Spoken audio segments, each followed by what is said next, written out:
Get out!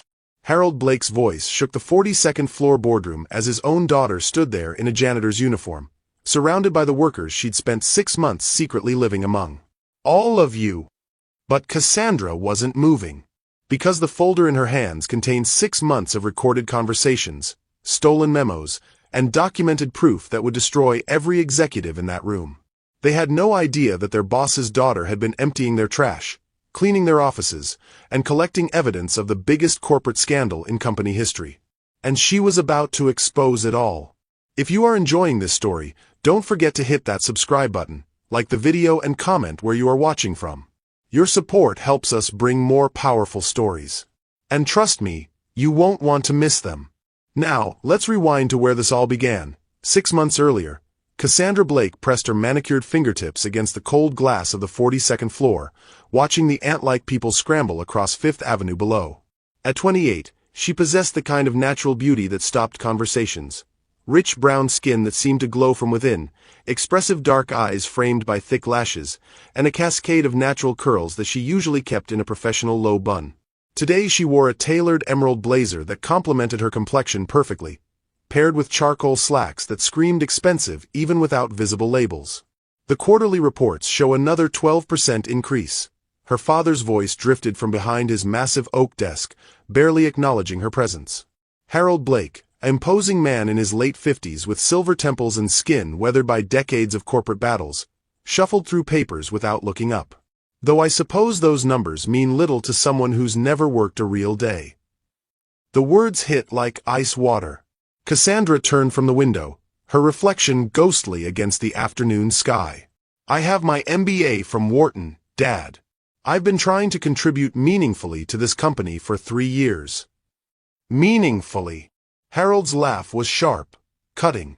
Attending charity galas and ribbon cuttings isn't meaningful work, sweetheart.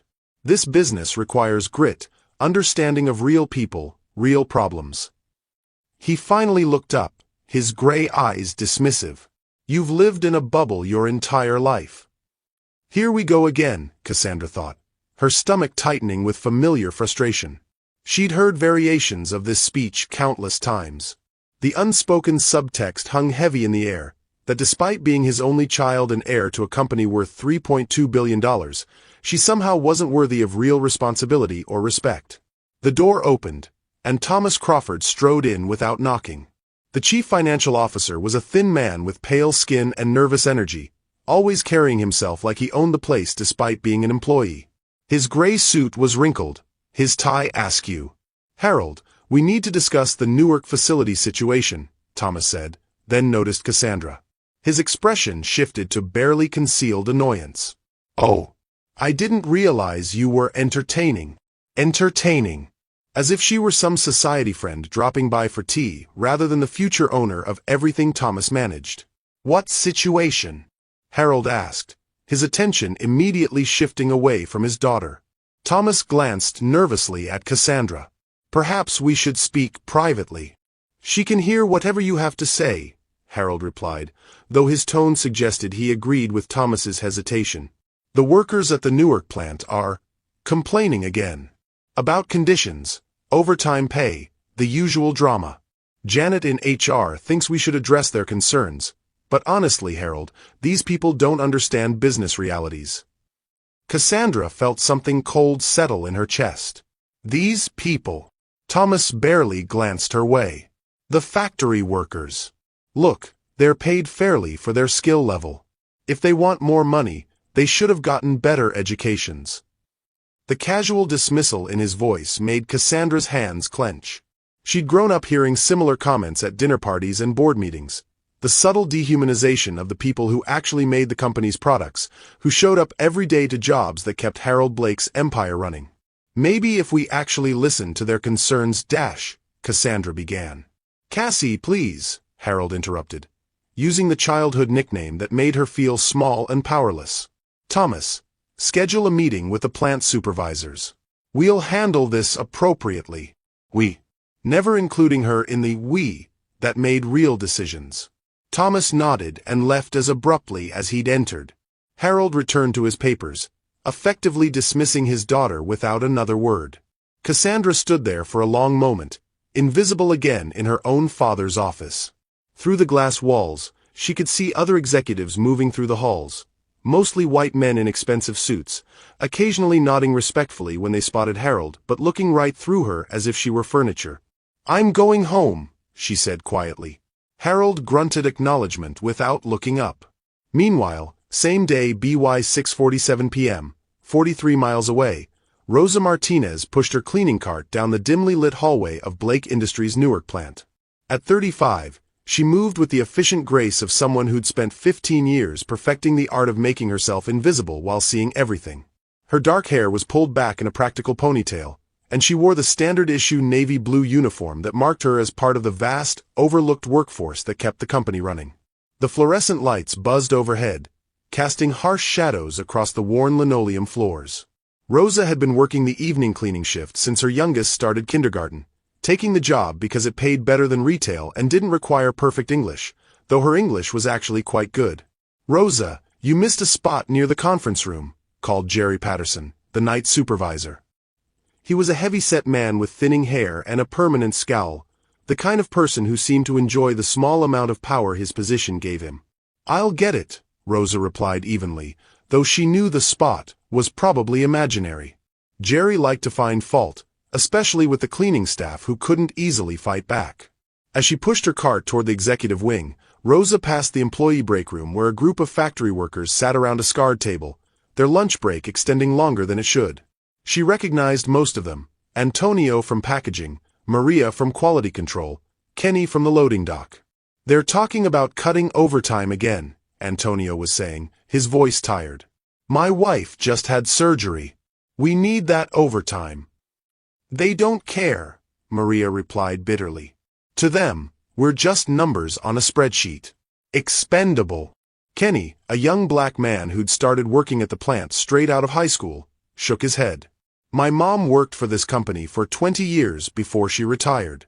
Says it used to be different. Used to be they cared about people." "That was before," Maria said.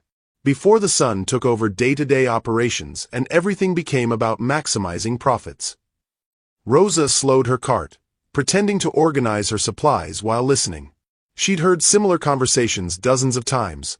Workers feeling forgotten, disrespected, struggling to make ends meet while the company posted record profits quarter after quarter. "You hear about the discrimination complaint Jennifer filed?" Antonio asked quietly. Kenny leaned forward. "What happened?" "She applied for that supervisor position in shipping. Had the most experience, best performance reviews. They gave it to some guy they hired from outside. White guy with half her experience." Antonio's voice dropped even lower. When she asked why, they told her she wasn't management material. "That's code," Maria said angrily. "That's code for you're not the right color." Rosa felt anger flash through her chest. She'd seen it herself: qualified workers passed over for promotions, their ideas dismissed in meetings, their concerns brushed aside. The company talked about diversity in their glossy annual reports, but down here in the actual workplace, things looked very different. "Someone should tell the Blake family what's really happening," Kenny said. "Maybe they don't know." Maria laughed harshly. "You think they care? Rich people like that, they live in a different world. They see us as machines, not people." Rosa continued down the hallway, their words echoing in her mind. She thought about her own daughter, bright and full of dreams, working hard in school because she believed education and effort would give her opportunities. But what if Maria was right? What if it didn't matter how hard you worked or how qualified you were, if the people making decisions would never see you as equal? The executive wing was quiet now, most of the managers having left for the day. Rosa unlocked the office doors one by one, cleaning spaces that cost more to furnish than she made in a year. The contrast wasn't lost on her: the leather chairs, polished wood, fresh flowers delivered daily, while downstairs the workers used a break room with mismatched furniture and a microwave that barely worked. As she emptied the waste basket in Thomas Crawford's office, a crumpled memo caught her eye. Without thinking, she smoothed it out and read: Newark facility complaints. Recommend minimal response. These workers are easily replaceable. Focus on maintaining profit margins rather than addressing non-essential concerns about working conditions. Rosa stared at the paper, her hands trembling slightly. Easily replaceable. That's how they saw people like her, like Antonio and Maria and Kenny. Not as human beings with families and dreams and dignity, but as disposable parts in their money-making machine. She folded the memo carefully and slipped it into her pocket, though she wasn't sure why. Back in Midtown, that same evening, 9:15 p.m., Cassandra sat in her spacious living room, surrounded by luxury that felt increasingly hollow. Her apartment was beautiful, hardwood floors, contemporary art, a view of Central Park, but tonight it felt like a gilded cage. She'd ordered Thai food she didn't eat and opened a bottle of wine she barely touched. Her phone buzzed with text messages from friends asking about weekend plans, charity events, gallery openings. The same cycle of privileged social activities that filled her calendar but left her feeling empty. What am I actually contributing to the world? She wondered, not for the first time. She had all the advantages anyone could want: wealth, education, connections, but somehow felt more powerless than ever. Her father's words replayed in her mind: "You've lived in a bubble your entire life." Maybe he was right. Maybe she didn't understand real people or real problems. But how could she learn if she was never allowed to try, never given real responsibility, never trusted with anything meaningful? A memory surfaced from college. Her roommate Amy, who'd worked 2 jobs to pay for school and talked about her mother's struggles as a hotel housekeeper. Amy had respected her mother's work, seen dignity in it, understood how hard it was to make an honest living doing necessary but invisible labor. Invisible labor. An idea began forming in Cassandra's mind, wild and probably impossible, but for the first time in months, she felt a spark of genuine excitement. What if she stopped trying to prove herself from the top down? What if she learned about her father's company from the bottom up, the way her employees experienced it every day? What if she became invisible by choice, to finally see what was really happening in the empire she was supposed to inherit? 2 weeks later, Cassandra stood outside the HR office, her heart hammering against her ribs. 2 weeks of meticulous planning had led to this moment. She'd spent countless hours researching how to create a believable false identity, studying working-class mannerisms, and even taking a crash course in basic cleaning techniques from YouTube videos. Gone was the polished executive. In her place stood Nenah Parker, a woman who looked remarkably similar to Cassandra but transformed by careful choices. Her natural curls were pulled into a simple ponytail secured with a plain elastic band.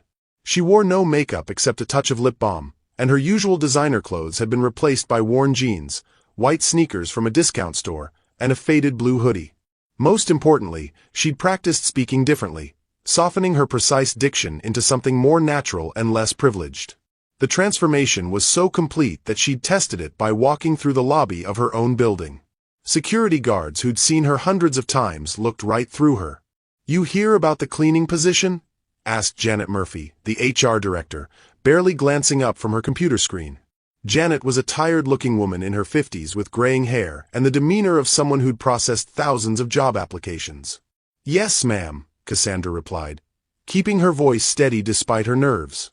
"I saw the posting online."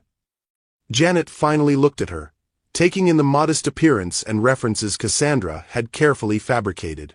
Previous cleaning experience? Worked for a cleaning service in Queens for 2 years. Hotels mostly. The lie came surprisingly easily. She'd rehearsed this story until it felt real. "Why'd you leave?" Cassandra had prepared for this question. "Company downsized. They kept the workers who'd been there longer." Janet nodded, unsurprised.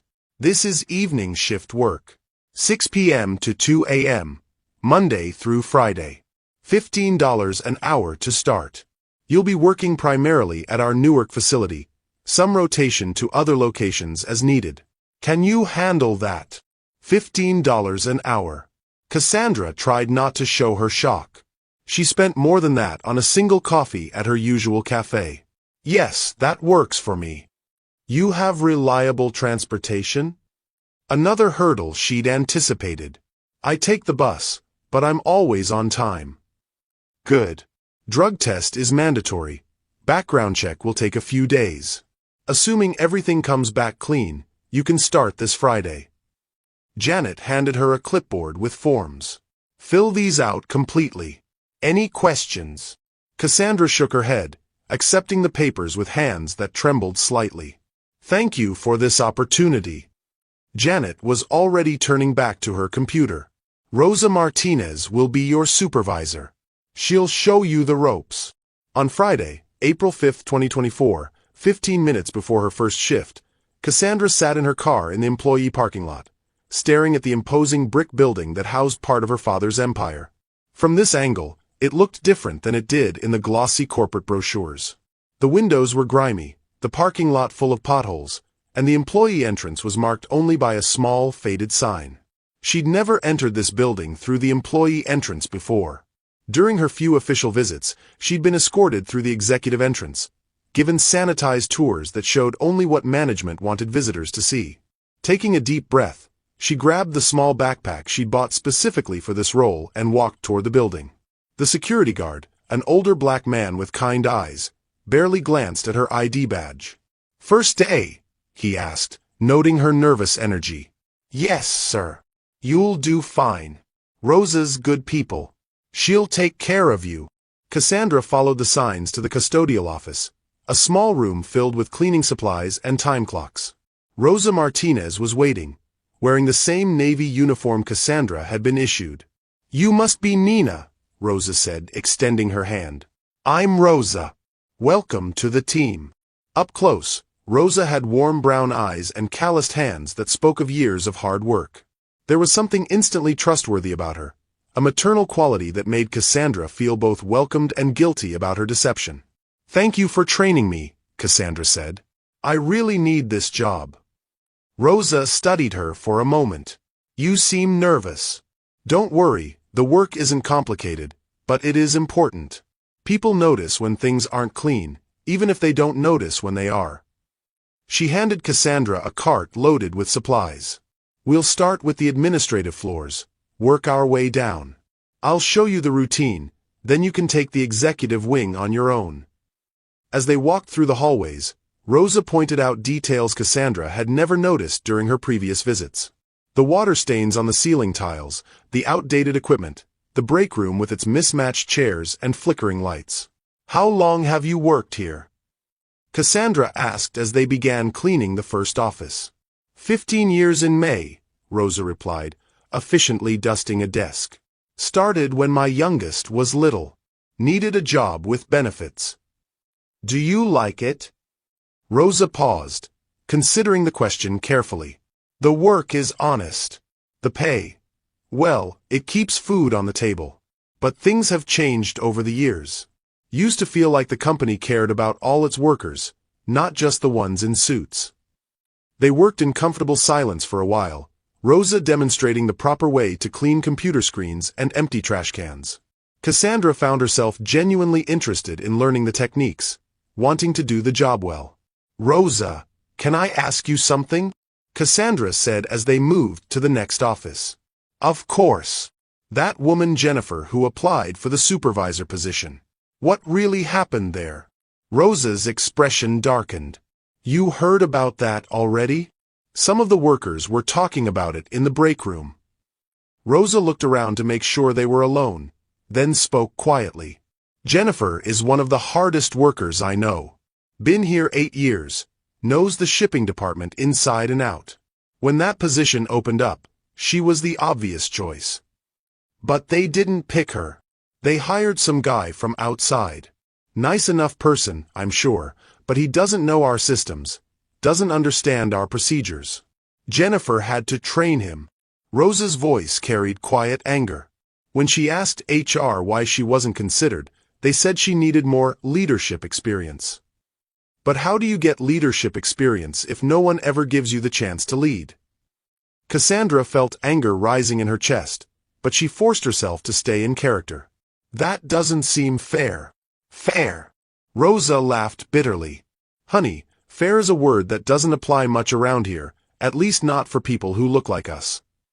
They continued working, but Rosa's words echoed in Cassandra's mind. She'd grown up believing her father was a fair man, a good employer. But from down here, the view looked very different. 2 hours later, alone in the executive offices for the first time as Nenah Parker, Cassandra felt like she was seeing her father's company through new eyes. These were the same offices she'd visited countless times, but now she noticed details that had been invisible to her before. In Thomas Crawford's office, she found documents carelessly left on his desk. Financial reports showing record profits while employee wages had remained stagnant for 3 years. A memo about cost reduction strategies that included eliminating employee bonuses and reducing healthcare contributions. But it was in the office of Andrew Holbrook, the head of operations, where she made her first truly shocking discovery. Hidden under a stack of quarterly reports was a handwritten note.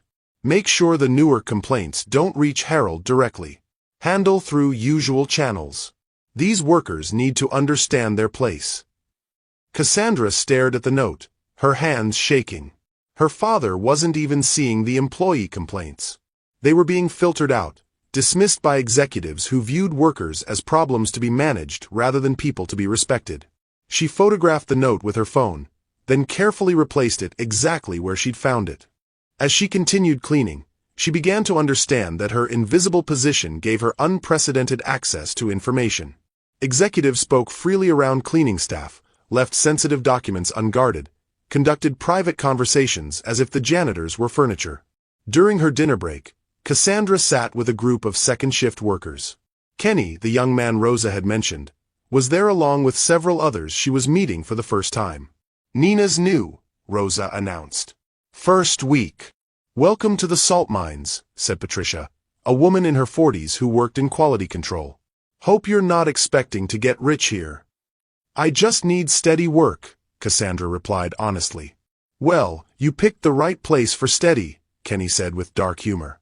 Steady low pay, steady disrespect, steady wondering if tomorrow's the day they decide you're too expensive to keep around. It's not that bad, Rosa said gently, though her tone suggested she didn't quite believe it herself. Isn't it? Patricia pulled out her phone and showed them a news article. Blake Industries just announced their biggest profit year ever. Meanwhile, my daughter needs new school clothes and I'm trying to decide between that and getting my car fixed. Cassandra stared at the article, recognizing the photo of her father shaking hands with city officials. The headline read, Blake Industries reports 400% increase in annual profits. 400% increase. She'd seen those numbers in the quarterly reports, but sitting here with people who couldn't afford basic necessities while her father celebrated record profits, the numbers took on a different meaning entirely. The rich get richer, Kenny said quietly. And the rest of us just get older. As Cassandra listened to their stories, their struggles, their quiet dignity in the face of systematic disrespect, she felt something fundamental shifting inside her. This wasn't just about proving herself to her father anymore. This was about justice, about basic human dignity, about the responsibility that came with power. She was going to document everything. Every injustice, every discriminatory practice, every example of the callous disregard for the people who made her family's wealth possible. And when she had enough evidence, she was going to make sure everyone knew the truth. Cassandra sat across from her father in his office, struggling to maintain her composed exterior while the weight of everything she'd witnessed pressed against her chest. She'd just finished her second week as Nenah Parker, and the contrast between these two worlds was becoming unbearable. You seem distracted lately, Harold said, signing documents without looking up. The Pemberton Charity Gala is next week. I need you focused and presentable. Presentable. The word stung differently now. She thought about Rosa working 15-hour shifts to cover for a coworker whose child was sick, about Kenny taking on extra duties without extra pay because he was afraid to complain, about Patricia skipping lunch to save money for her daughter's school supplies. Dad, I've been thinking about the Newark facility, Cassandra said carefully. Maybe we should visit more often, check in on operations. Harold's pen stopped moving. Why this sudden interest in manufacturing? It's our biggest facility. Shouldn't we understand how it runs? That's what managers are for, Cassie. Thomas and Andrew handle day-to-day operations. I trust their judgment. Trust their judgment. If only he knew what their judgment actually looked like. Over the past 2 weeks, Cassandra had collected a growing file of evidence. Memos about managing troublemakers, emails discussing ways to avoid giving raises, and recorded conversations where executives mocked employee concerns. But what if the managers aren't telling us everything? She pressed. Harold finally looked up, his expression annoyed. What's gotten into you? First you're asking about worker complaints. Now you're questioning my management team. This isn't like you. This isn't like you. The phrase hit her like a slap. He was right. The old Cassandra, the one who attended galas and ribbon cuttings, would never have questioned the corporate hierarchy. But Nenah Parker had opened her eyes to realities the old Cassandra had been blind to. I just think we should be more involved, she said weakly. Involvement means understanding your role, Harold replied sternly. Your role is to represent this family with grace and dignity, not to second-guess experienced executives who've been running successful operations since before you were born. The dismissal was final. Cassandra left the office feeling more isolated than ever, caught between two worlds where she couldn't fully belong to either. As Nenah Parker, Cassandra pushed her cart through the facility's main floor, where the actual manufacturing took place. The noise was overwhelming, machines humming, workers calling to each other over the din, the constant clatter of products moving down assembly lines. She'd never spent time on the production floor during her previous visits. Executives had always steered her toward offices and conference rooms, away from the reality of how her family's products were actually made. Nenah! Rosa called out, approaching with a concerned expression. I need to warn you about something. They moved to a quieter corner near the loading docks. Rosa glanced around nervously before speaking. There's been talk among the supervisors, Rosa said quietly. They're planning layoffs. Big ones. Cassandra felt her stomach drop. When? Soon. Maybe next month. They're calling it operational efficiency, but we all know what that means. How many people? Nobody knows for sure, but word is it could be 30% of the workforce. Rosa's voice was strained. Some of these people have been here for decades. They have families, mortgages, kids in college. Cassandra thought about the profit reports she'd seen just that afternoon. Record earnings, and they were planning to cut jobs anyway. Not because they had to, but because it would make the numbers look even better to shareholders. Is there anything workers can do? Rosa laughed bitterly. Like what? File complaints? We've tried that. They disappear into some HR black hole. Start a union? They fired the last 3 people who even mentioned that word. What about going directly to Harold Blake? You think the big boss cares about people like us? Rosa shook her head. Rich people live in a different world, Nenah. They see numbers on spreadsheets, not human faces. The irony was crushing. Rosa was talking about Cassandra's own father, describing him as someone who didn't care about his workers. And based on everything Cassandra had witnessed, Rosa wasn't wrong. Cassandra was cleaning the main conference room when she heard voices approaching. Quickly, she moved her cart to the far corner and began dusting shelves, making herself invisible as she'd learned to do. Thomas Crawford entered with Andrew Holbrook and 2 other executives she recognized but had never formally met. They were carrying files and speaking in hushed tones. The layoff plan is solid, Andrew was saying. We target the older workers first. Higher salaries, more expensive healthcare costs. What about performance reviews? Asked Rebecca Martinez, the head of human resources. We can adjust those as needed, Thomas replied coldly. Document some performance issues. Create a paper trail. Makes it look like merit-based decisions rather than cost-cutting. Cassandra continued dusting, her hands trembling with rage. They were planning to destroy people's lives and create false documentation to justify it. What if workers complain? Asked the 4th executive, someone from legal. Same as always, Andrew said. We handle complaints internally, document that we investigated thoroughly, then file them away. As long as Harold doesn't get involved directly, we have full discretion. He's been asking more questions lately, Thomas noted.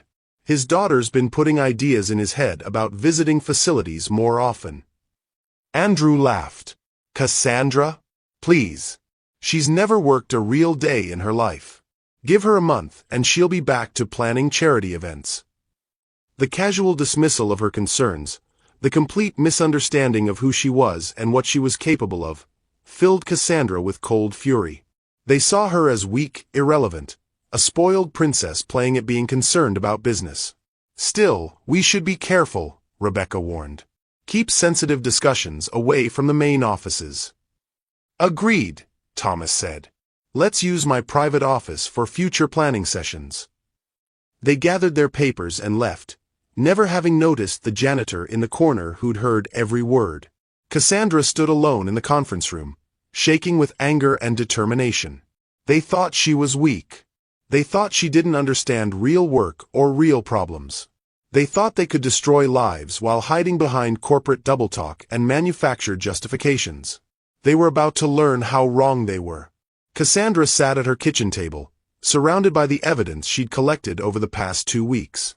Photos of memos, recorded conversations on her phone, documented examples of discrimination and financial misconduct.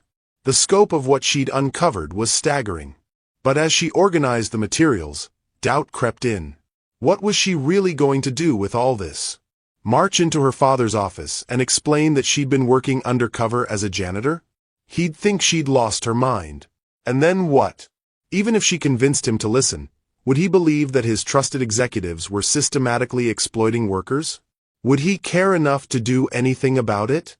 Her phone rang. The caller ID showed her father's number. "Cassie, I need you at the office," Harold said without preamble. "We're having an emergency board meeting on Monday. Some investor concerns about operational costs." Operational costs. Code for the layoffs she'd heard about the night before. What kind of concerns? Nothing you need to worry about. Just be prepared to answer questions about our family's commitment to the company if anyone asks. After hanging up, Cassandra stared at her evidence file. Monday's board meeting wasn't about investor concerns. It was about finalizing the layoff plan, about putting the final touches on decisions that would devastate hundreds of families. She had a choice to make. She could return to being Cassandra Blake, the privileged daughter who attended meetings and smiled while others made the real decisions. She could file away her evidence and pretend she'd never seen what she'd seen. Or she could find a way to stop this. The old Cassandra might have chosen safety, might have convinced herself that she didn't have enough power to make a difference. But Nenah Parker had shown her something the old Cassandra had never understood. Real power didn't come from privilege or position. It came from courage, from the willingness to stand up for what was right even when it was dangerous. She picked up her phone and called Rosa. "Hi, it's Nenah. I know it's your day off, but I need to ask you something important. That board meeting on Monday, do you know if there's a way for employees to attend? To have their voices heard?" There was a long pause. "Why do you ask?" Cassandra took a deep breath. "Because I think it's time someone told the truth about what's really happening here." Rosa Martinez lived in a modest 2-bedroom apartment in a brick building that had seen better decades. The walls were painted a cheerful yellow, and family photos covered every available surface. The scent of homemade soup filled the air, and children's laughter echoed from the courtyard below. Cassandra sat on Rosa's worn but comfortable couch, feeling more nervous than she had during any corporate presentation. She'd spent the entire drive from Manhattan rehearsing what she was going to say, but now, surrounded by the warmth of a real home built on honest work, the words seemed inadequate. "You sounded upset on the phone," Rosa said, setting down 2 cups of coffee. "What's going on?" "I need to tell you something, and I need your help," Cassandra began, her voice shaking slightly. "But first, I need you to promise you'll hear me out completely before you react." Rosa's eyebrows raised with concern. "Nenah, you're scaring me. What's wrong?" Cassandra took a deep breath. There was no way to ease into this. "My real name isn't Nenah Parker. It's Cassandra Blake." The coffee cup in Rosa's hand stopped halfway to her lips.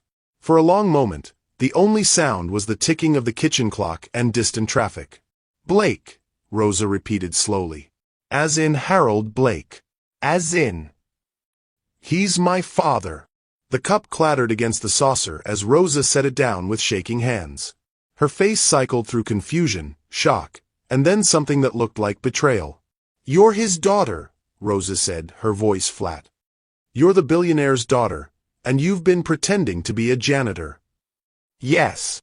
Rosa stood up abruptly, pacing to the window. Why? Is this some kind of game to you? Some rich girl playing dress-up to see how the other half lives? The hurt in Rosa's voice cut deep. No, it's not a game. I needed to understand what was really happening in my father's company. I needed to see the truth. The truth. Rosa spun around, her eyes flashing with anger. The truth is that people like me work ourselves to death while people like you decide our fate from ivory towers. The truth is that you've been lying to me for weeks. I know how this looks, but please listen. I've discovered things. Terrible things. The executives are planning massive layoffs. They're creating false performance reviews to justify firing people. They're stealing overtime pay and manipulating safety inspections. Rosa crossed her arms, her expression guarded. And what exactly do you plan to do about it? There's a board meeting tomorrow. I can expose everything, but I need your help. I need the workers to be there, to have their voices heard. You want us to crash your board meeting? I want you to demand the seat at the table you deserve, Cassandra said, standing and pulling out her phone. Look at this. She showed Rosa photos of the memos she'd found, recordings of executive conversations, documented evidence of the discrimination and financial misconduct. As Rosa scrolled through the evidence, her anger began to mix with something else. This is everything we suspected but could never prove, Rosa whispered. It's worse than you suspected. They're not just cutting jobs, they're systematically targeting older workers, minorities, anyone they think won't fight back. And they're doing it while the company posts record profits. Rosa sank back onto the couch, the weight of the evidence overwhelming. Why should I trust you? How do I know this isn't some elaborate setup? Cassandra sat beside her, careful to maintain some distance. Because I could have stayed in my comfortable office, attending charity galas and pretending everything was fine. Because I didn't have to spend 2 weeks emptying trash cans and scrubbing toilets to learn what I could have discovered through corporate reports. Because I'm risking everything, my relationship with my father, my inheritance, my entire future, to do what's right. Your inheritance, Rosa said bitterly. You're worried about losing money that you never worked for. You're right to be angry, Cassandra acknowledged. I do have privileges you'll never have. But that's exactly why I have to use them. I have access to that boardroom. I have the power to make executives listen. Without that access, this evidence is just files on a phone. Rosa was quiet for a long time, studying Cassandra's face. You really lived like us. Took the bus, ate convenience store sandwiches, worried about making rent. I worried about keeping my cover, Cassandra admitted. Which isn't the same thing as worrying about real survival. But I learned something important. The people working in that facility aren't just employees to me anymore. They're friends. They're Kenny, who's supporting his sick mother. They're Patricia, who's working double shifts to save for her daughter's college. They're you, who trusted me when I didn't deserve it. Rosa's expression softened slightly. What exactly are you proposing? The board meeting is at 10 a.m. tomorrow. Security will try to keep employees out, but I can get you inside. You, Kenny, Patricia, Antonio, Maria, anyone willing to speak truth to power. When the executives present their layoff plan, you'll be there to tell the real story. And then what? You think your father will just fire all his executives and give us raises? Cassandra met her eyes steadily. I think my father is a good man who's been getting bad information from people he trusts. But even if he's not, even if he chooses profits over people, at least the board will know the truth. At least there will be consequences. Rosa stood and walked to her kitchen window, looking out at the courtyard where children played on rusty swing sets. My daughter Isabel is 8 years old, she said quietly. She wants to be a teacher. I work 2 jobs so she can stay in a good school district, so she can have opportunities one never had. I know. If I do this, if I speak up in that meeting, they'll fire me. Blacklist me. I might never find another job. Cassandra joined her at the window. If you don't do this, They'll fire you anyway, along with 30% of the workforce. At least this way, you go down fighting. Rosa was quiet for several minutes, watching her daughter play below. Finally, she turned back to Cassandra. There's something you need to understand. These people we work with, they've been beaten down by this system for years. They've filed complaints that disappeared, made suggestions that were ignored, watched friends get fired for asking questions. They don't trust easily. I understand. No, you don't. Not really. When I tell them who you really are, some of them will see it as the ultimate betrayal. They'll think you were spying on them, gathering information to use against them. The possibility hadn't occurred to Cassandra, but she realized Rosa was right. What do you suggest? We call a meeting tonight. All the workers who've been talking about these problems. You tell them everything, who you are, what you've discovered, what you're proposing. And then you let them decide if they trust you enough to risk everything. Cassandra nodded. Okay. But Rosa, there's something else. The meeting has to be secret. If management finds out we're organizing, they'll move the board meeting or call security. This only works if we have the element of surprise. Rosa picked up her phone. I know a place. The community center on Garden Street has a room we can use. 7 o'clock tonight.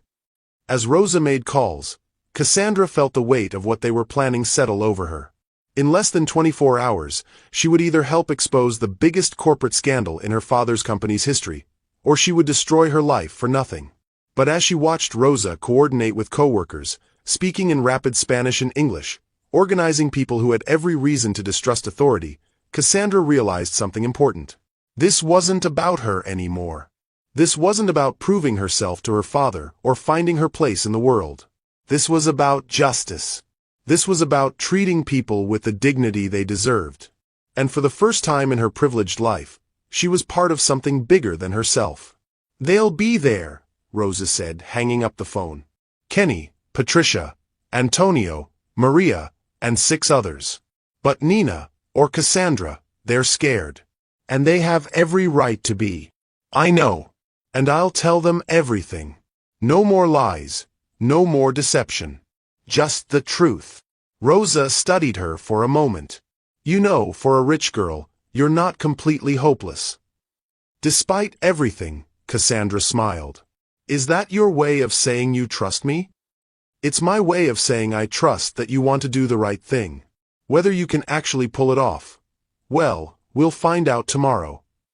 The basement meeting room of the Garden Street Community Center smelled like old coffee and industrial disinfectant. Fluorescent lights buzzed overhead, casting harsh shadows across mismatched chairs arranged in a rough circle.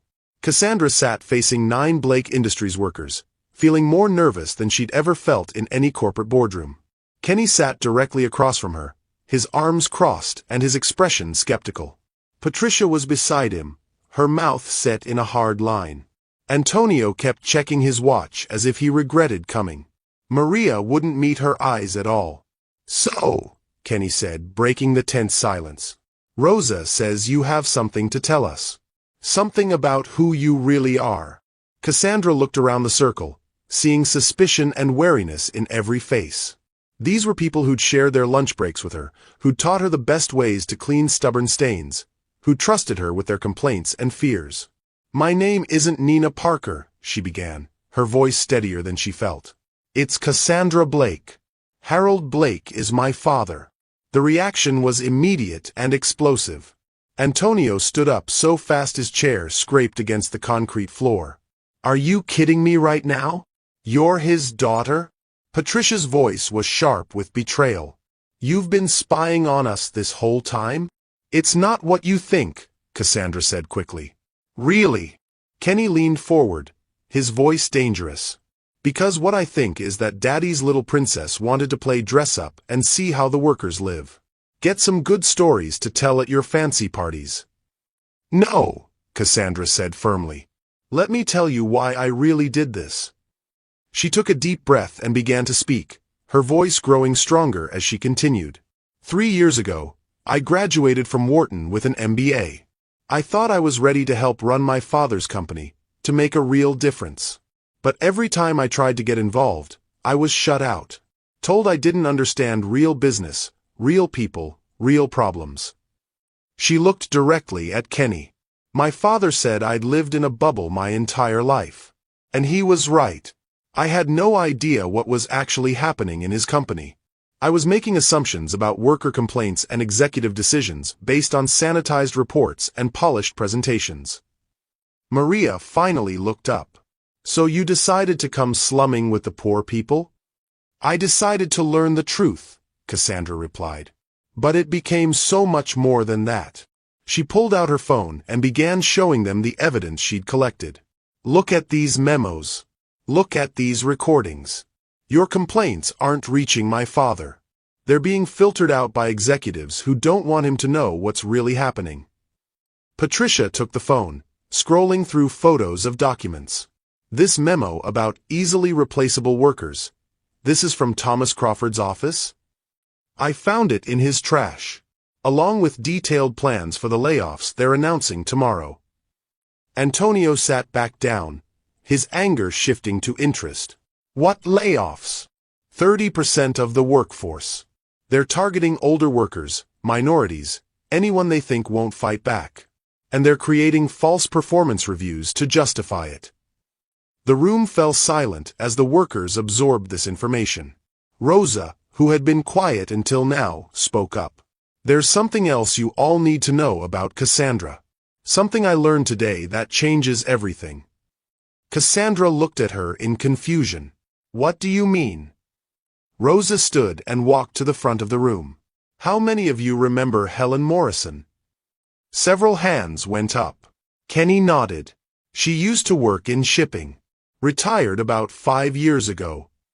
Helen was my grandmother, Rosa said quietly. She told me stories about the early days of Blake Industries. About how Harold Blake's father, Robert Blake, built the company. Patricia frowned. What does this have to do with anything? Rosa looked directly at Cassandra. Tell them about your grandfather, Cassandra. Tell them about Robert Blake. Cassandra felt her stomach tighten. She rarely talked about her grandfather, partly because her father rarely talked about him. He founded the company in 1962. Built it from a small manufacturing business into what it is today. That's the sanitized version, Rosa said. Helen told me the real story. Robert Blake started the company with money he borrowed from black church congregations in Newark. Promised them jobs. Promised them a piece of the American dream. Cassandra felt the color drain from her face. She'd never heard this story. For the first 10 years, it worked, Rosa continued. Robert Blake kept his promises. He hired from the community, paid fair wages, promoted based on merit regardless of color. My grandmother was one of his first supervisors. Kenny leaned forward. What happened? Robert Blake died in 1974. Heart attack at 52. Harold was only 25 when he took over the company. Rosa looked at Cassandra. Your father inherited a business built on promises to the black community. But over the years, those promises were forgotten. Cassandra felt like the floor was shifting beneath her feet. I never knew any of this. Of course you didn't, Maria said, but her tone was less hostile now. They don't teach that history in business school. Rosa sat back down. Helen always said Robert Blake would be ashamed of what the company became. The way workers are treated now, the discrimination, the broken promises. She used to say the company lost its soul when it forgot where it came from. Antonio was staring at Cassandra with new understanding. So when you came here, working as a janitor, you were. I was trying to understand what my grandfather built, Cassandra said quietly. I was trying to figure out how we lost our way. The room was quiet for several minutes. Finally, Kenny spoke. You know what this means, right? If what Rosa is saying is true, your family owes a debt to this community that was never paid. Cassandra nodded, the weight of this revelation settling over her. You're right. We do. Patricia was still looking through the evidence on Cassandra's phone. These documents, they're real? Everything is real. And there's more. Recorded conversations where executives mock employee concerns. Evidence of safety violations being covered up. Financial records showing money being diverted from worker benefits to executive bonuses. Why are you showing us this? Antonio asked. What do you want from us? Cassandra stood, facing the circle of workers who held her future in their hands. I want you to come to the board meeting tomorrow. I want you to speak truth to power. I want you to demand the respect and dignity that my grandfather promised your community and that my father's executives have stolen from you. And what happens to you? Kenny asked. When you expose all this, when you go against your own father's executives? I don't know, Cassandra admitted. Maybe he'll fire me. Maybe he'll cut me off completely. Maybe he'll choose his executives over his daughter. But I can't stay silent anymore. Not after everything I've seen, everything I've learned. Rosa stood and walked over to Cassandra. You know, Helen used to tell me stories about Robert Blake. Said he was a man who kept his word, who treated everyone with respect regardless of their station in life. I wish I could have met him, Cassandra said softly. Maybe you can't meet him, Rosa replied, but you can honor him. You can try to bring back what he built. Patricia closed the phone and handed it back to Cassandra. If we do this, if we show up at that board meeting, we need to know you're serious. We need to know you won't back down when things get ugly. Cassandra looked around the circle, meeting each person's eyes. 2 weeks ago, I was a privileged woman who'd never worked an honest day in her life. But working alongside all of you, learning your stories, seeing your strength and dignity in the face of injustice, it changed me. You changed me. She paused, her voice thick with emotion. I can't promise you that tomorrow will go the way we want. I can't promise you that my father will choose justice over profit. But I can promise you that I'll stand with you, whatever happens. Because you've shown me what real courage looks like. Kenny was the first to stand. I'm in. Patricia followed. Me too. One by one, the workers stood, their decision made. As they began planning for tomorrow's confrontation, Cassandra felt something she'd never experienced before. She wasn't just the heir to a fortune anymore. She was part of a community, part of a fight for justice that was bigger than any corporate bottom line. Tomorrow, they would walk into that boardroom together. And whatever happened, they would face it as one. The corporate tower's lobby was buzzing with its usual morning energy. Executives in tailored suits strode purposefully toward elevators, their phones pressed to their ears, their minds focused on profit margins and quarterly projections. None of them noticed the small group of workers gathering near the building's side entrance. Cassandra stood with Rosa, Kenny, Patricia, Antonio, and 5 other Blake Industries employees in a circle behind a delivery truck that shielded them from view. The contrast was stark. She wore her usual executive attire, a navy blazer and pressed slacks, while they were dressed in their best clothes, the kind reserved for job interviews and church services. Everyone remember the plan? Rosa asked quietly, checking her watch.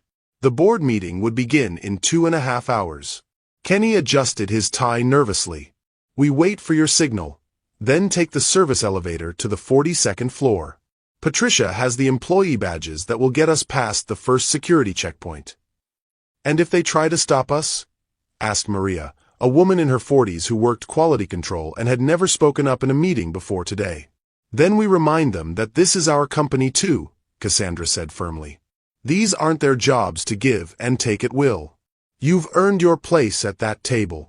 Patricia studied Cassandra's face. You're different today.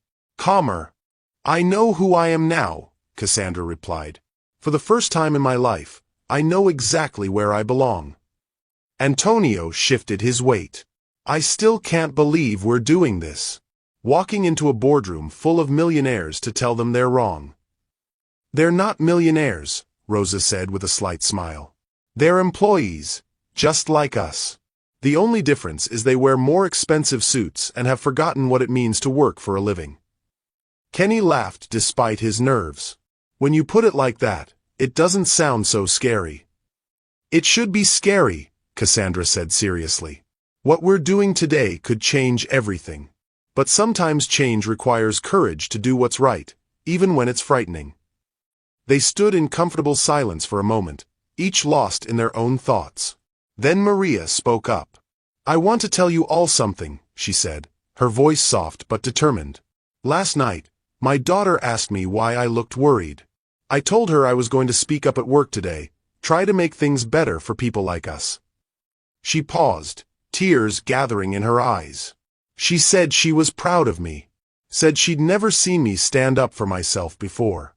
And she was right. I've spent 15 years keeping my head down, accepting whatever they gave me, grateful just to have a job. Patricia reached over and squeezed Maria's hand. "We all have. But not anymore," Maria continued. "Today, my daughter will see that her mother is brave. That she's worth fighting for." Kenny nodded. "My grandmother always told me that respect isn't something you get by asking nicely. You get it by demanding it." "Your grandmother sounds like a wise woman," Cassandra said. "She was a lot like Rosa's grandmother Helen, actually. Worked for decades in jobs that never appreciated her, but she never stopped believing that things could be better." Kenny looked around the circle. "I think she'd be proud of what we're doing today." Antonio, who had been quiet, finally spoke. "I've been thinking about what you said last night, Cassandra. About your grandfather's promises to our community. My father worked for Blake Industries back in the 70s. Used to come home talking about how Mr. Robert treated everyone with respect." "What happened to your father?" Cassandra asked. "He died 5 years ago. Cancer. Couldn't afford the best treatment because the health insurance got worse and worse over the years." Antonio's voice was steady, but his pain was clear.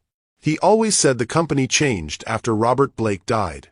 Said the heart went out of it. Cassandra felt the weight of that legacy, the responsibility of generations of broken promises. "I'm sorry about your father. And I'm sorry it took so long for someone from my family to listen." "You're listening now," Rosa said. "That's what matters." As they talked, something beautiful was happening. The barriers that usually separated workers from ownership, that divided people by class and education and background, were dissolving. They were no longer a billionaire's daughter and a group of employees. They were allies, friends, people who had found common ground in their shared commitment to justice. "Can I ask you something?" Patricia said to Cassandra.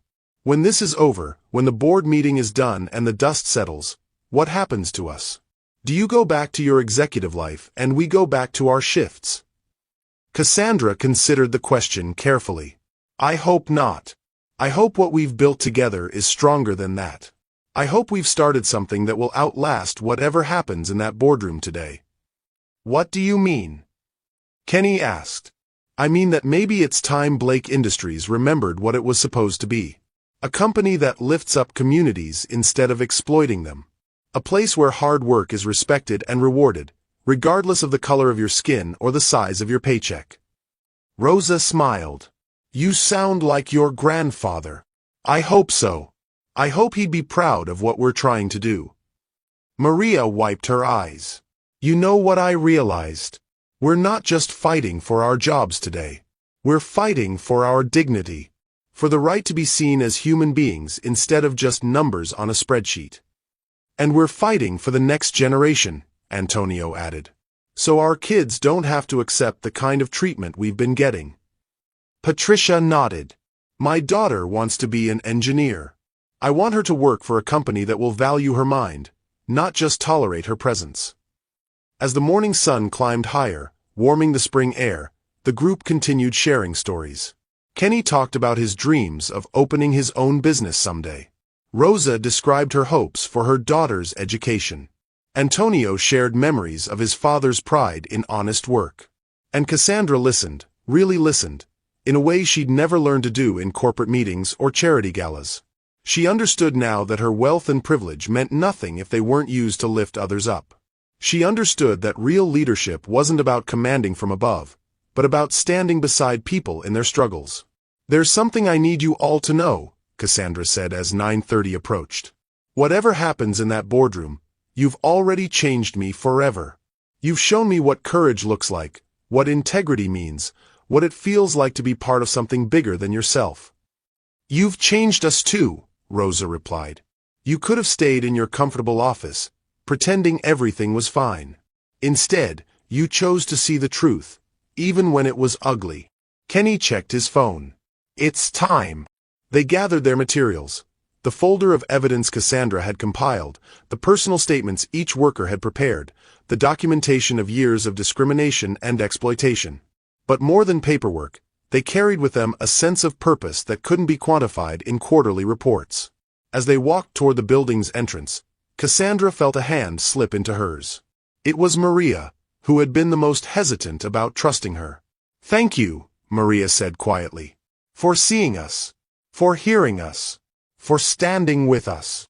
One by one, the others joined hands until they formed a chain of connection that stretched across differences in background and education and experience. In that moment, they weren't employer and employees, weren't rich and poor, weren't different colors or classes. They were people who had found each other, who had chosen justice over comfort, who had decided that some things were worth fighting for regardless of the cost. "Ready?" Cassandra asked, looking around at faces that had become so dear to her. "Ready," they replied in unison. Together, they walked into the building that would either embrace the change they represented, or try to crush it. But whatever happened, they would face it together, bound by a trust that had been earned through honesty and sealed with courage. The real battle was about to begin. The mahogany boardroom was a temple to corporate power. 20-foot windows offered a commanding view of the city below, while oil paintings of company founders lined the walls. 12 leather chairs surrounded a gleaming conference table that could have fed a family of 4 for months with what it cost. Cassandra sat in her usual spot near the head of the table, her heart pounding as board members filed in. Distinguished men and women in expensive suits, most of whom had known her since childhood, took their seats with the casual confidence of people accustomed to making decisions that affected thousands of lives. Harold Blake entered last, wearing his charcoal suit like armor. He moved to his position at the head of the table with the bearing of a man who had never doubted his right to be there. "Good morning, everyone," Harold began, settling into his chair. "We have several important items on today's agenda, beginning with Thomas Crawford's presentation on operational efficiency improvements."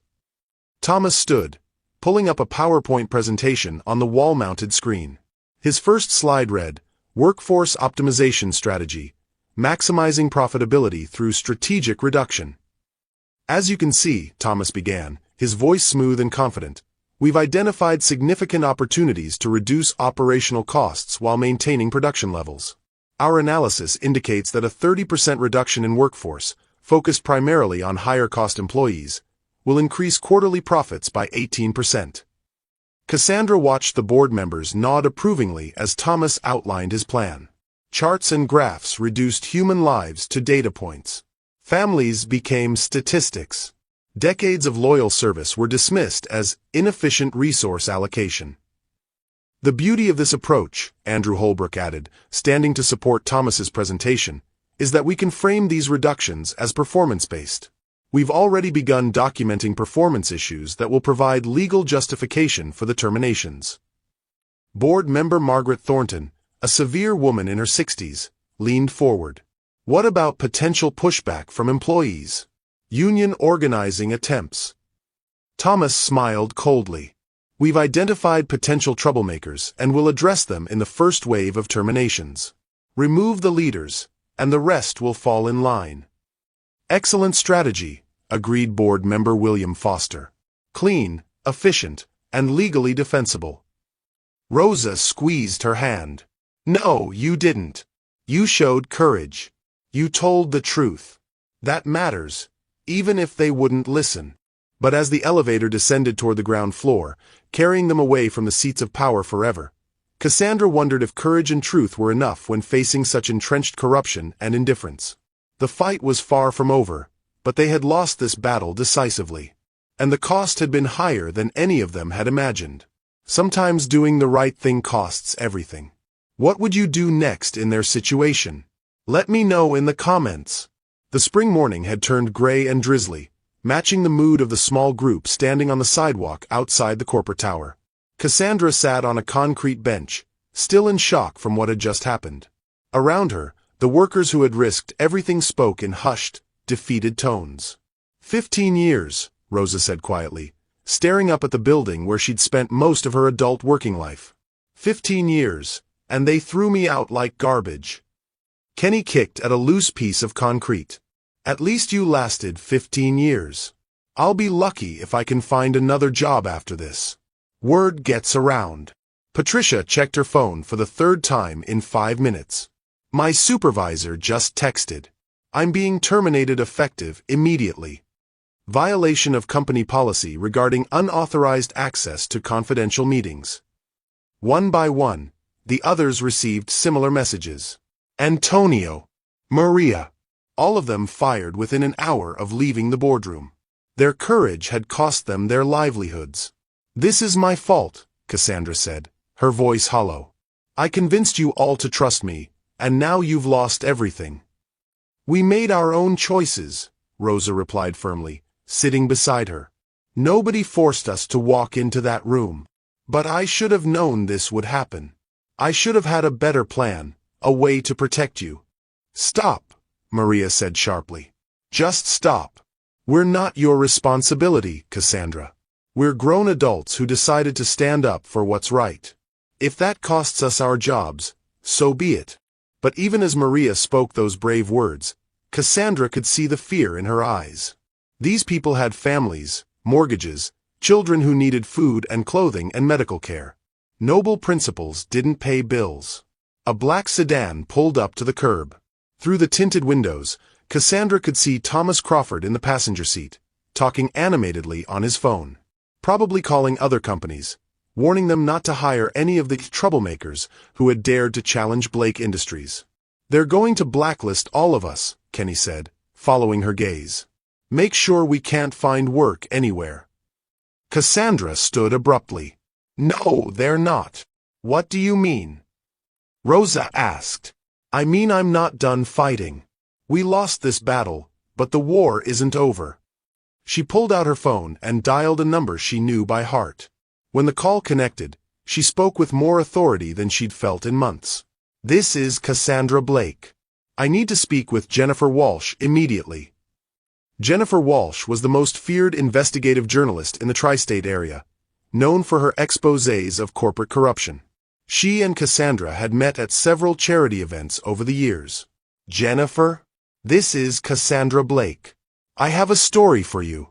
The biggest corporate scandal you've ever covered. The diner was a throwback to the 1950s, with red vinyl booths and black and white checkered floors. It was the kind of place that served honest food to working people, the opposite of the sterile corporate environments where Cassandra usually met with media contacts. Jennifer Walsh looked exactly like what she was, a journalist who had spent 20 years digging through corporate lies. Short gray hair, sharp eyes behind wire-rimmed glasses, and a recorder that she placed on the table between them. So let me understand this correctly, Jennifer said, reviewing the documents Cassandra had provided. You spent 6 months working undercover as a janitor in your own father's company? That's right. And you documented systematic wage theft, discriminatory practices, and deliberate suppression of worker complaints?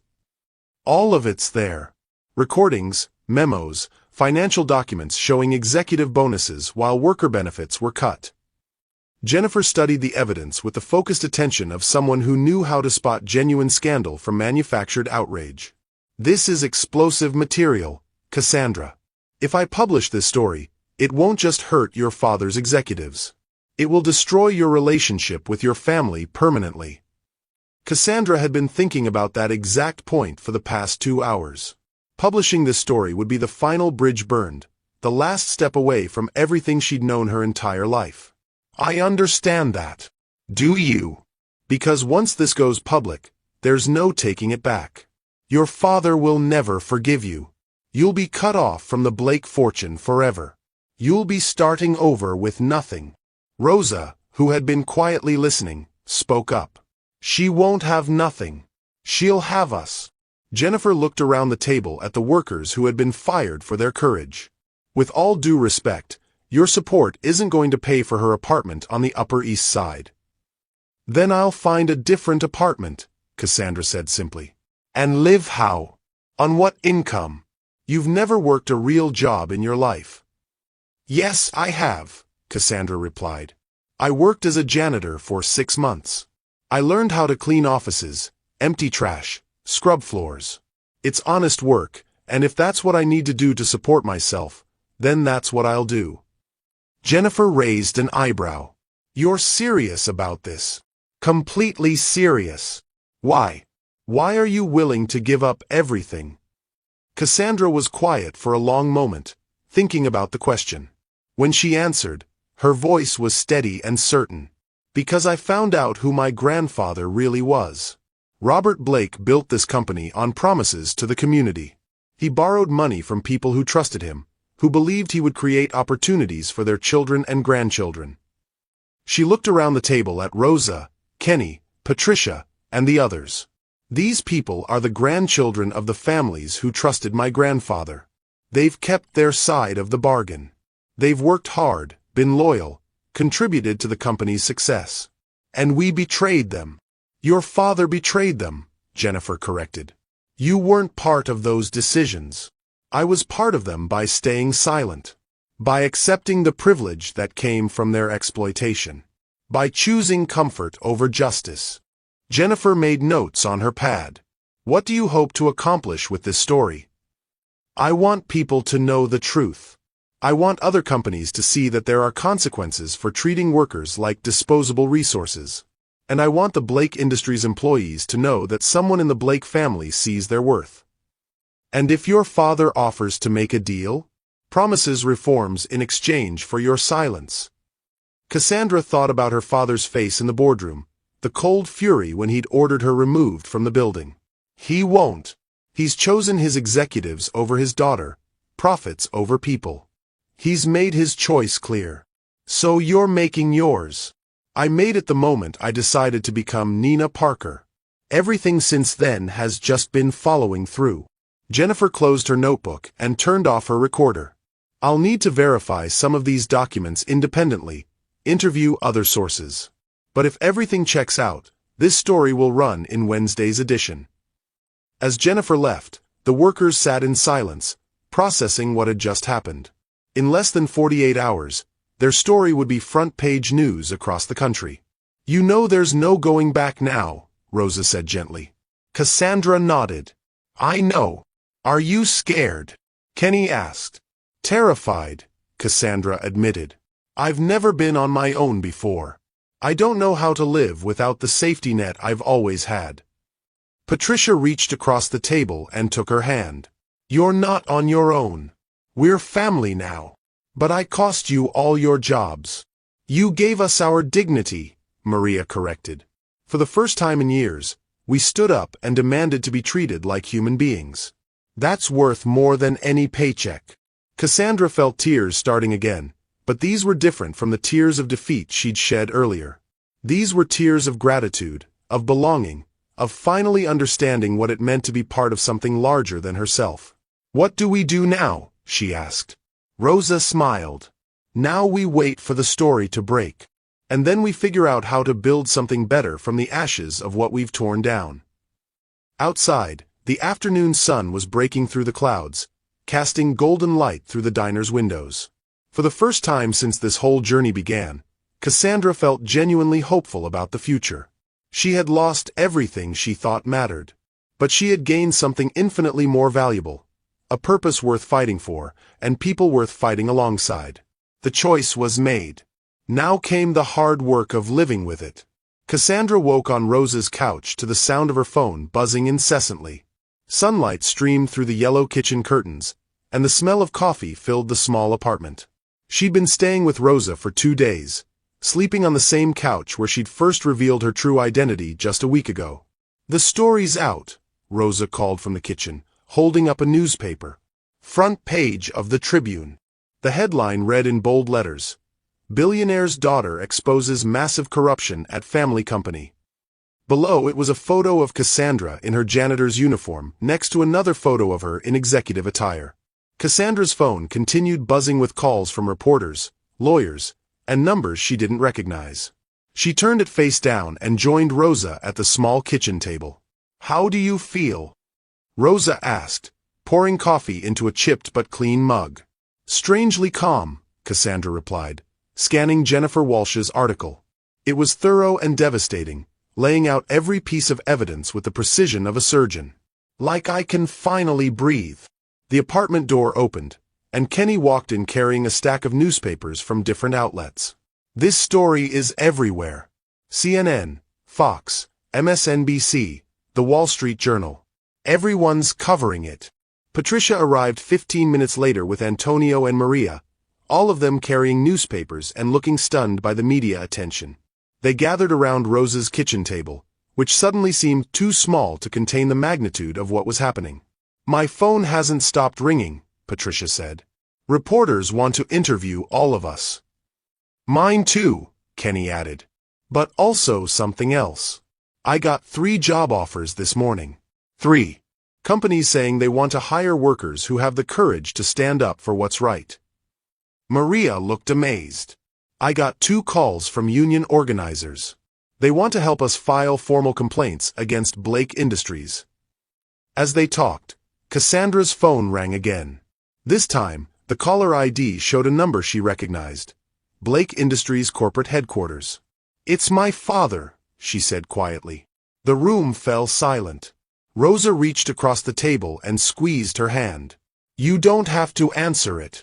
Cassandra looked around at the faces of people who had become her chosen family. They had given her the strength to tell the truth. Now she needed to face the consequences. Yes, I do.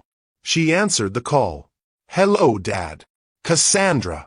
Harold's voice was strained, exhausted. We need to talk. I don't think there's anything left to say. There's everything left to say. Can you come to the office? Cassandra almost laughed. Dad, you had me banned from the building, remember? I'm lifting that ban. Please. Give me 1 hour. Something in his voice stopped her from hanging up. It wasn't the commanding tone she'd heard her entire life. It was the voice of a man who had been broken by revelations he never saw coming. 1 hour, she agreed. The same boardroom where everything had fallen apart 2 days ago felt different now.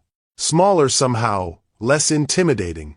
Harold sat alone at the massive table, looking older than Cassandra had ever seen him.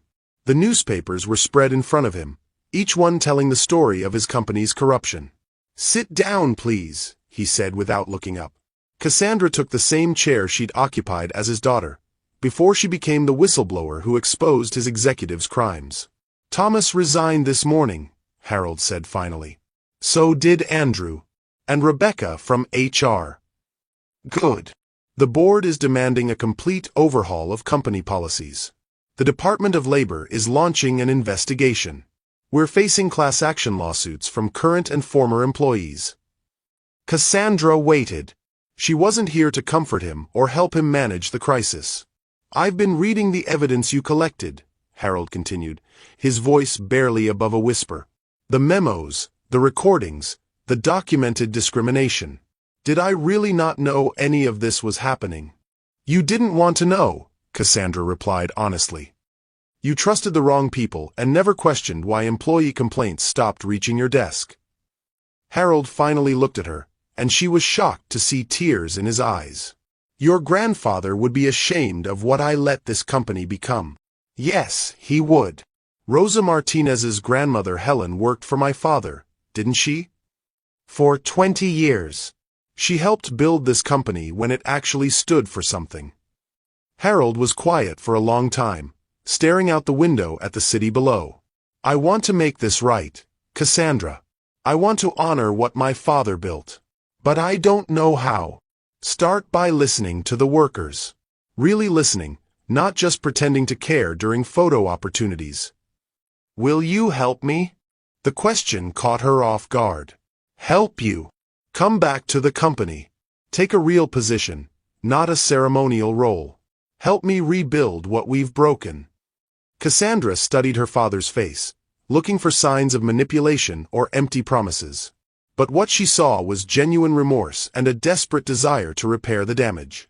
I can't come back as your daughter trying to prove herself, she said carefully. If I come back, it's as someone who represents the workers' interests. Someone who makes sure promises are kept. What would that look like? A new position. Vice President of Worker Relations. Direct access to you, full authority to investigate complaints, power to implement changes. And I want Rosa Martinez as my deputy. She understands this company better than any of your executives ever did. Harold nodded slowly. What else? Full reinstatement of everyone who was fired for speaking up. Back pay for all wage theft documented in my evidence. A commitment to hiring and promoting based on merit, not favoritism. And a worker representative on the board of directors. The board will resist some of those changes. Then convince them. Or find new board members. Harold stood and walked to the window, looking down at the street where his daughter had been born into privilege but had chosen justice instead. There's something else I need to tell you, he said. I found some of your grandfather's old papers in the company archives. Letters he wrote to the families who helped him start this business. Promises he made about creating a company that would lift up entire communities. He turned back to her. He would be proud of you, Cassandra, for having the courage to hold us accountable to his vision. For the first time in years, Cassandra felt a genuine connection to her father. Not the desperate need for approval that had driven her for so long, but an adult partnership based on shared values. There's one more thing, she said. I want to establish the Robert Blake Foundation. Funded by company profits, focused on education and job training for workers' families. Your father's legacy should be about building people up, not just building wealth. Harold smiled for the first time since she'd entered the room. He would have loved that. Cassandra walked through the same factory floor where she'd first learned about the real Blake Industries, but everything had changed. The break room had new furniture and a functioning microwave. Safety equipment was up to date. Most importantly, there was a different energy among the workers. Confidence instead of fear, pride instead of resignation. Rosa approached, wearing a navy blazer over her work clothes and carrying a tablet full of worker feedback forms. As Deputy Vice President of Worker Relations, she'd become one of the most respected voices in the company. The afternoon shift wants to talk about the new health insurance options, Rosa said. They're impressed with the coverage, but they want to make sure the dental benefits extend to part-time workers too. Schedule a meeting for Friday, Cassandra replied. We'll make sure everyone's covered. Kenny jogged over from the loading dock, grinning widely. He'd been promoted to shift supervisor and was taking night classes in business management, paid for by the Robert Blake Foundation. The union vote results are in, he announced. 87% in favor. We're officially organized. Instead of fighting unionization, Blake Industries had embraced it, working with union representatives to create fair contracts and efficient grievance procedures. It was a radical change from the previous administration's approach, but productivity and worker satisfaction had both increased dramatically. Patricia approached with her teenage daughter in tow. Cassandra, I want you to meet my daughter Jennifer. She's starting her internship in the engineering department next week. Jennifer was a bright-eyed 17-year-old with her mother's determination and her own dreams of innovation. Thank you for making this possible, she said. My mom told me how things used to be here. Thank your mom, Cassandra replied. She's the one who had the courage to speak up when it mattered. As the day shift ended and workers headed home to families they could now support with dignity, Cassandra stood in the lobby where a new plaque had been installed.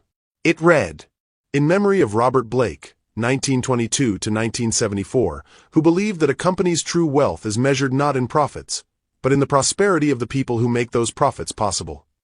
Her phone buzzed with a text from her father. Board meeting tomorrow to discuss expanding the foundation to our West Coast facilities. Your grandfather's vision is spreading. Cassandra smiled, thinking about the journey that had brought her here. She'd lost a fortune but gained a purpose. She'd given up privilege but found belonging.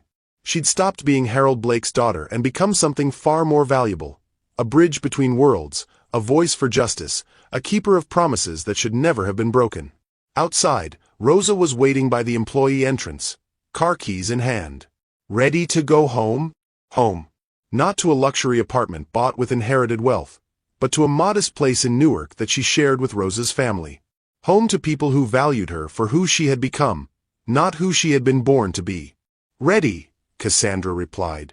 As they drove through the streets of Newark, past the churches and community centers where her grandfather had first made his promises, Cassandra felt the deep satisfaction that comes from work that matters.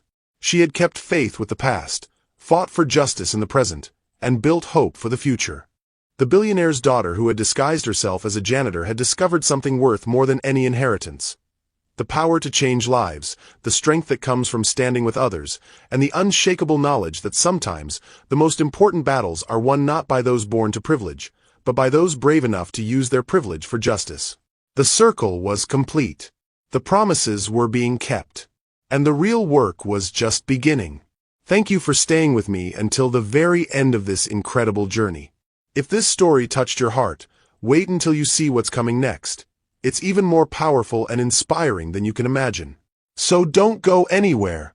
Click on that video showing on your screen right now to dive into another amazing story that will absolutely blow your mind. Trust me, you won't regret it.